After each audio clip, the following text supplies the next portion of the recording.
If you live off campus, I think the best way to make friends would definitely be to try and get a work study job, because you can meet a lot of different people.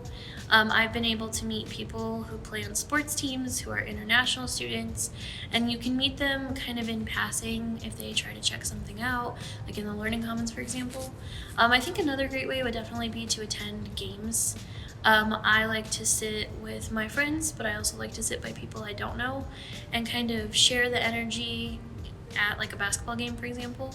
I also really like to go to events in the Learning Commons, so like TED Talks, or if they have like a workshop, because usually they will put you in pairs or have you sit with someone that maybe you don't normally sit with, and then you can kind of interact that way. Having a planner, like, I think a lot of people think that like they'll remember everything in their head and everything they have to do, and you won't. Like, that doesn't work. Make sure you're writing things down, whether you put it in a calendar in your phone or you have reminders, or I like to actually have like a physical planner. I think it helps, but make sure you write everything out and plan out your days. Make sure you don't overbook yourself and don't overwhelm yourself. Also, getting audiobooks of your textbooks, that's really nice if you can listen to it on your drive, because in total, like driving here and driving home, it's 40 minutes. So I can get 40 minutes of reading in just listening to it, so that's been really helpful. So the cafeteria, there's a couple different ways you can do it. So you can either use a meal plan, in which case your student ID will get a certain amount of points, and that will be put towards your meals, breakfast, lunch, and dinner.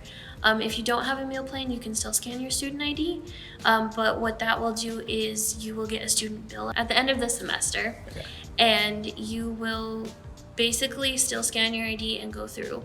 Then there are 3 or 4 different stations depending on the day. Some are available and some aren't. The one that's always open is home cooking, so that's more of your traditional food like chicken breast, turkey, mashed potatoes, corn.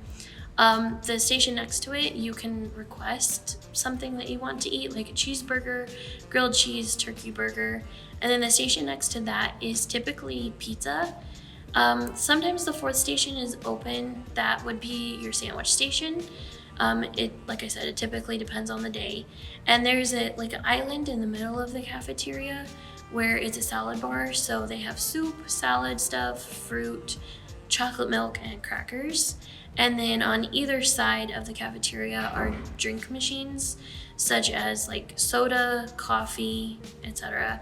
And then they will typically have like a waffle making machine, bagels, and like condiments.